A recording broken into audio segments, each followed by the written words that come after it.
All day long, you're going to have moments where your thoughts drift. And I use that word on purpose because for me, there is a physical sensation when you start to use the 5-second rule and you start to wake up, not only on time in the morning, but you wake up to your life and the opportunities in your life. Your thoughts drift. Like you'll just be hanging out with your friends and then suddenly you're like, I'm not sure that that person likes me anymore. I haven't heard from my kids lately. I wonder if they're dead or, is a check. Like you just start worrying about stuff. Why? Because it's a habit. Because when you're not paying attention, your brain shifts from you being a decision maker and paying attention to you just kind of spinning things on autopilot. And one of your habits is worrying. The second you wake up and you notice, holy cow, I'm talking some negative garbage to myself right now. 5, 4, 3, 2, 1. You've just shifted the part of the brain that you're using. You've shifted from the basal ganglia, which is where your habit loops are spinning, and you've awakened your prefrontal cortex. You've also interrupted that pattern. Now what you're going to do, because your mind is actually ready to receive a different thought because of the counting, now you can put in an anchor thought. Like if you have a mantra, if you've got a vision about the way that your business is going to turn out in 5 years, if you just have a thought that makes you really happy and proud, insert that. Now, why does this work? It works because of the counting. And I'm not kidding. We know, based on research, that positive thinking alone, not effective. In some instances, trying to force yourself to think positive can actually make the worries worse. Why? Well, the reason why is because it's really hard to just change the channel. What we have to do first is basically interrupt it and turn off the TV and then turn it back on with the prefrontal cortex awakened. So the counting is essential. And so you can start using this today. You catch yourself talking garbage to yourself, 5, 4, 3, 2, 1, switch it back. Get back to that vision that you have about toasting your success or this customer being really happy or you being proud of yourself. Whatever that vision may be, you can control your thoughts. And this is not just us talking about it, this is a tool. And when I do this exercise, I ask people to take out a piece of paper, draw 3 columns. So if you're watching, do that right now. Take out a piece of paper, 3 columns. Top of the first column, you're going to write down experiences, right? And ask yourself, what experiences do I want to have?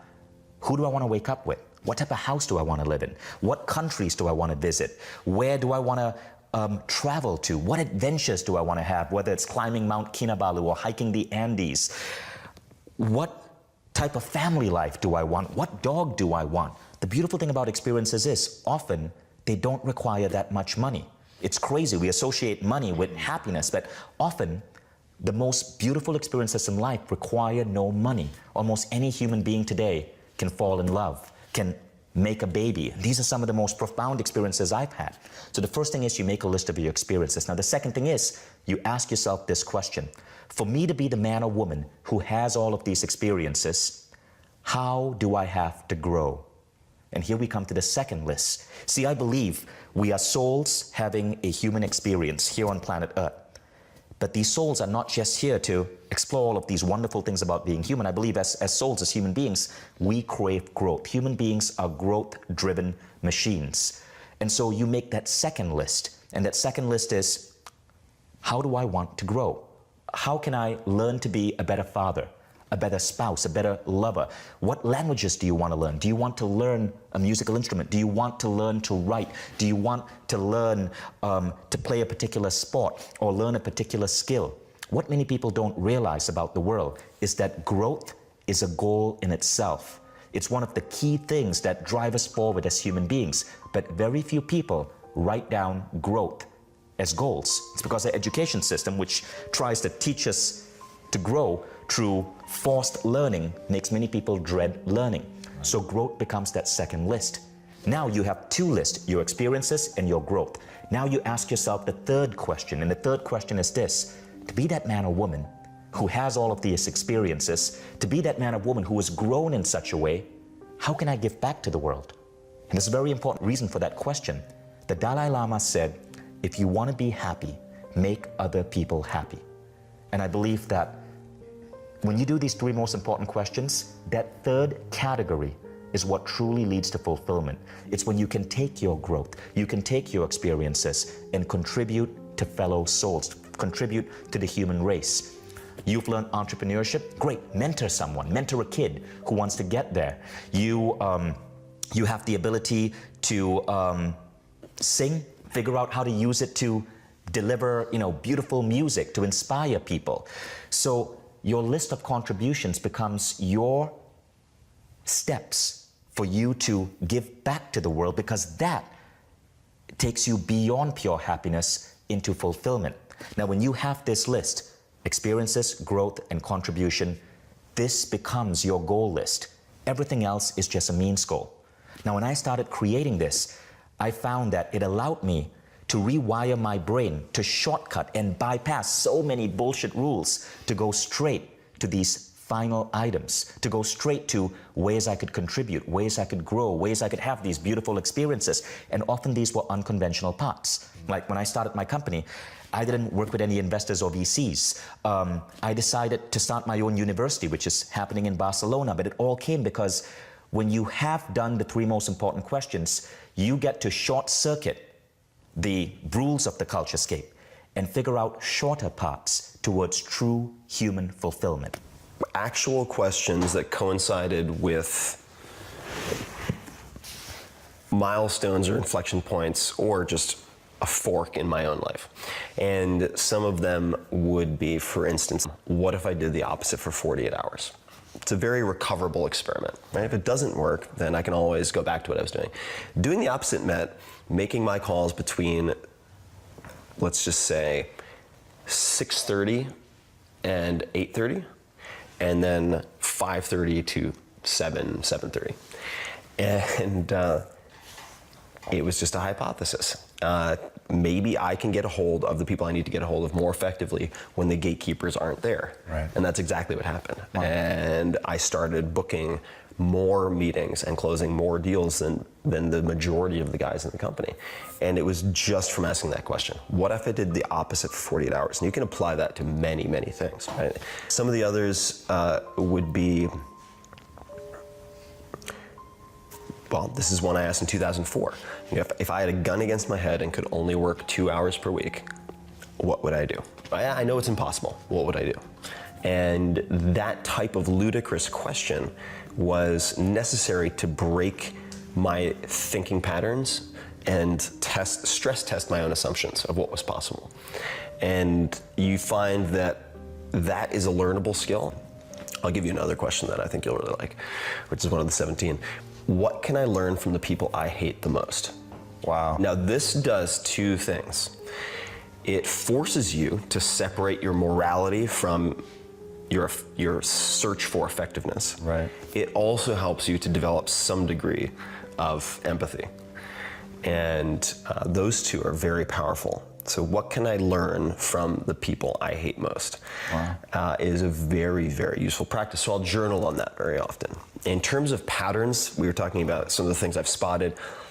Meditation or journaling are performed by close to 100% of the people that I interview. How do you approach, in fact, give us the real example of this. When you decide that you're going to get into that, how do you learn about it? Your knowledge on this subject now is huge. If you are an expert in that field, my best advice is not to go do something in the space that you know a lot about. If you are an expert, you are only able to make an incremental improvement to the things that are already being done.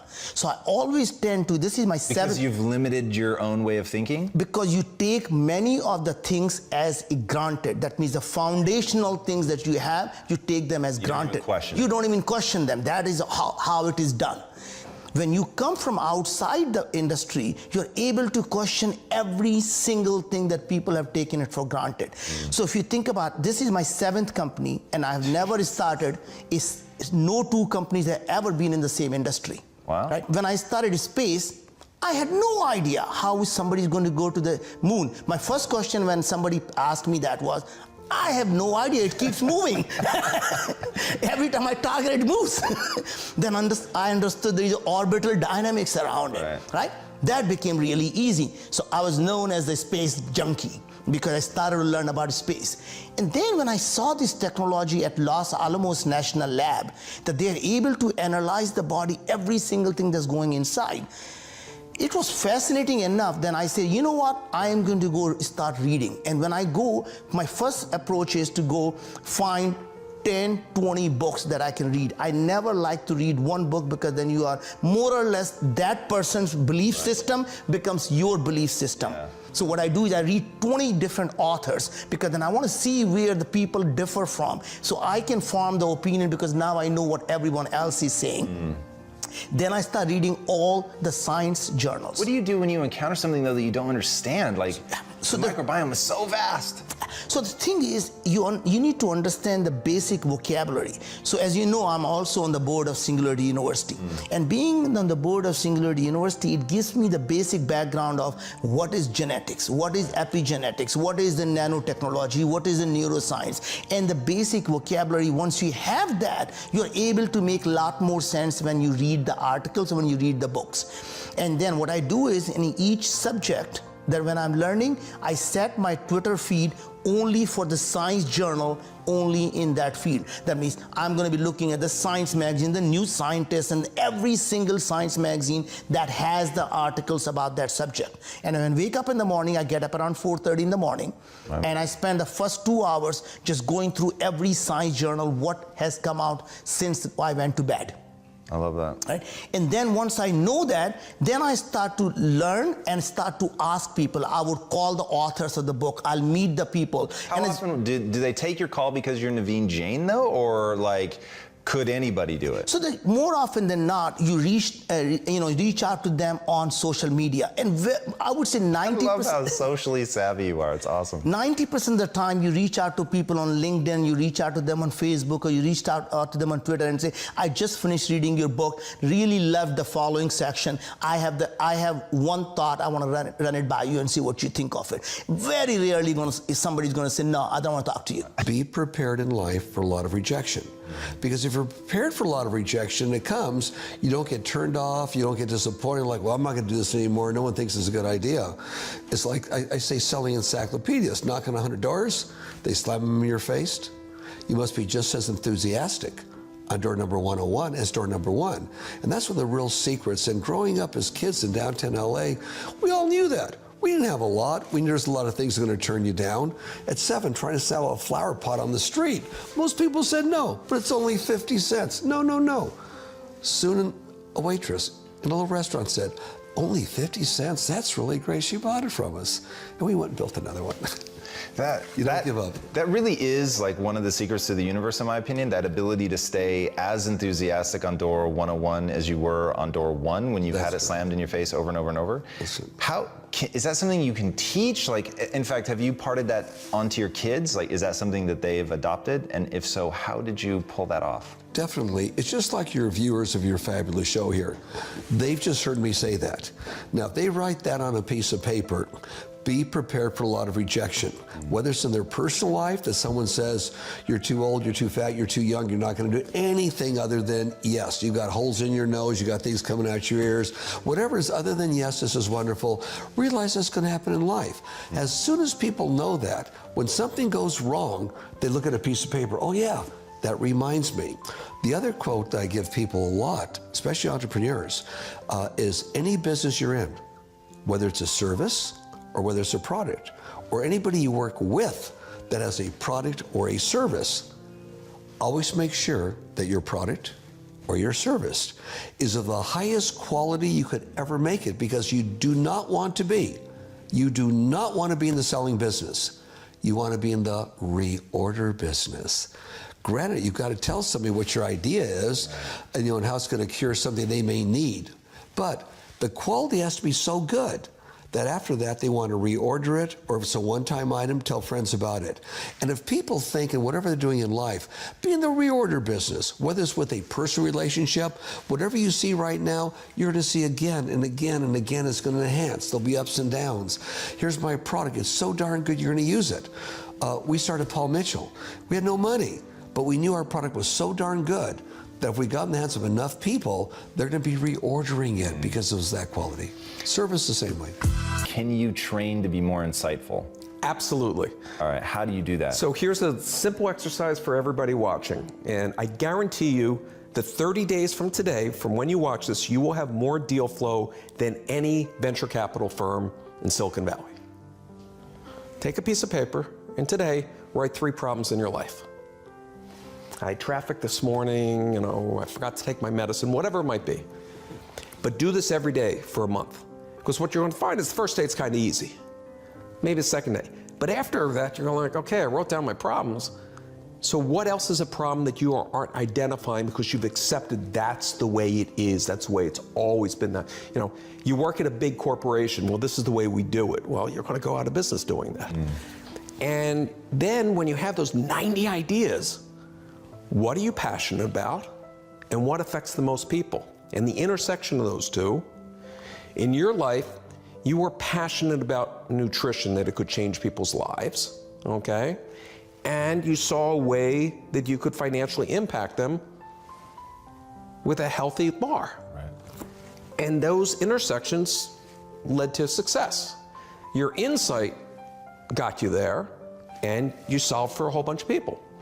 No one sells a product. No one buys something, No one went into a store and bought a 1/4-inch drill bit because they wanted a 1/4-inch drill bit.